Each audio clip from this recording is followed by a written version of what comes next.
ఇప్పటికి 4 రోజుల నుంచి ఈ పహల్గామ్లో జరిగిన దాడి గురించి మనం అందరం ఎంతో బాధపడుతున్నాం.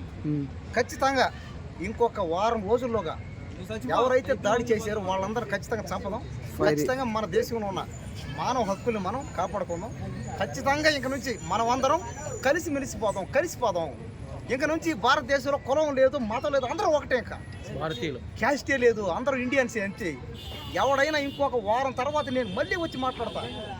అందరూ ఇండియన్స్ ఉండాలా. ఆధార్ కార్డులో రేషన్ కార్డులో ఎక్కడ క్యాస్టింగ్ ఉండకూడదు, లేనోడ ఉండాలంతే.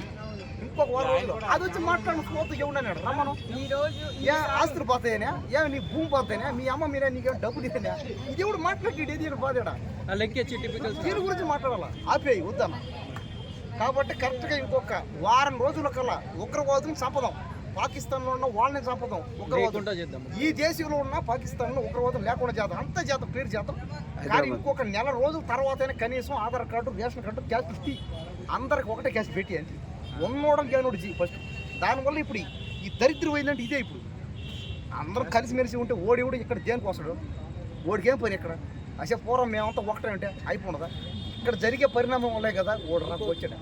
కానీ ఇది చాలా కష్టం. ఇది పాకిస్తాన్తో యుద్ధం చేయడం ఈజీ, ఆ దేశం లాక్కోవడం ఈజీ. కానీ ఈ దేశంలో అందరికి ఒకటి క్యాష్ పెట్టమాత్రం అది జరగని పని. అది పాపం అది ఎందుకో ఎవరు మాట్లాడలేరు, ఎవడు వాళ్ళకి కాదు. ఇది ఒకవేళ ఎవడైనా మాట్లాడితే కూడా రేపటికల్లా విషక్ అంతే అయిపోతుంది కూడా అంతే.